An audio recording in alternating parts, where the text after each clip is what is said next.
कि सिर्फ चुनावी नारा तक बन के रह जाता है। भारतीय जनता पार्टी विकास चाहती है, उत्थान चाहती है, सबका साथ सबका विकास की भाव को लेकर के आगे बढ़ रही है। इसलिए हमारी मंशा में कोई नियत में खोट नहीं, और हमने जो जो नीति अपनाई है वो सफल हुआ है। देर से सही सभी ने स्वीकार किया।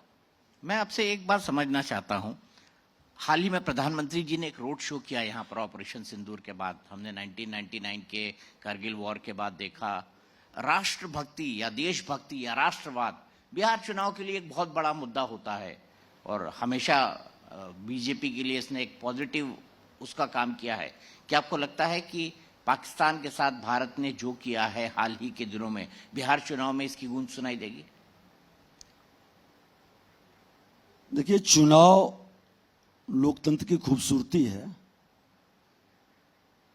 लेकिन देश का स्वाभिमान और सम्मान इससे बहुत ऊपर है।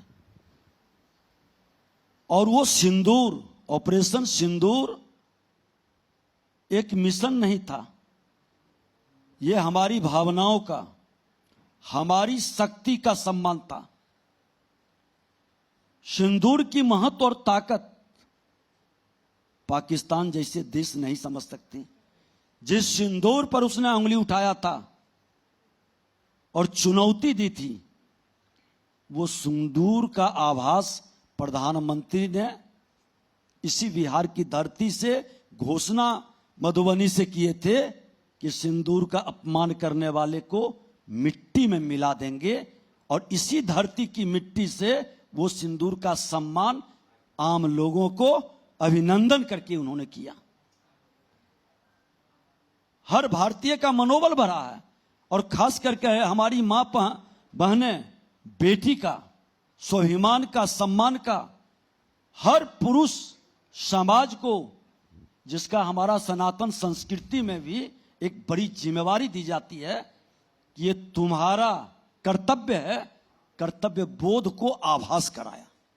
आप कर्तव्य बोध का आभास करा रहे हैं, लेकिन विपक्ष तो आपके ऊपर हमलावर है। वो अच्छा, विपक्ष अपनी भूमिका कैसे छोड़ दे? फोन किया नरेंद्र सरेंडर, तो ये हो गया। आप इस बात को सुन, इस पे काफी चर्चा है। देखिए, जिनकी चर्चा करते हैं, अब चर्चा है, दुनिया में भी चर्चा है। अब इसकी चर्चा आपके खुले चैनल पर कौन सरेंडर कर रहा है? जो अपना उपनाम तक सरेंडर कर चुका, जो खानदान तक बदल चुका, सत्ता के लिए राष्ट्र को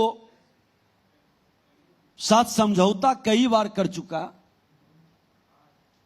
सरेंडर की बात करने वाले लोग जो सत्ता के लिए आतंकवाद, उग्रवाद, अपराध के साथ समझौता कर चुका, और वह व्यक्ति बोलता है जो अपना स्क्रिप्ट अपने भी नहीं लिख पाता, एक बड़ी टीम लगा करके। बुरा ना मानेंगे, एक सच को हम उजागर करते हैं कि आज जो जमीन पर मेहनत करके बैठे हुए हैं, हर दल के अंदर अच्छे लोगों की जामात है। जो 5 साल का कोर्स, 4 साल का कोर्स करके नहीं आ रहा है, कई वर्षों का कोर्स, 25 साल का, 30 साल का, 35 साल का कोर्स करके जमीन पर से उठ के आ रहा है, और अपना स्क्रिप्ट, अपना अनुभव, अनुमान से नहीं, अनुमान गलत हो सकता है लेकिन अनुभव गलत बहुत कम होता है, और अपने अनुभव से वो राजनीति करता है। उस व्यक्ति को पीछे ठेल कर अपना ब्रांडिंग, अपना मार्केटिंग, एक टीम बैठा करके, फेस वैल्यू बढ़ा करके, स्क्रिप्ट अच्छा अच्छा लिख करके,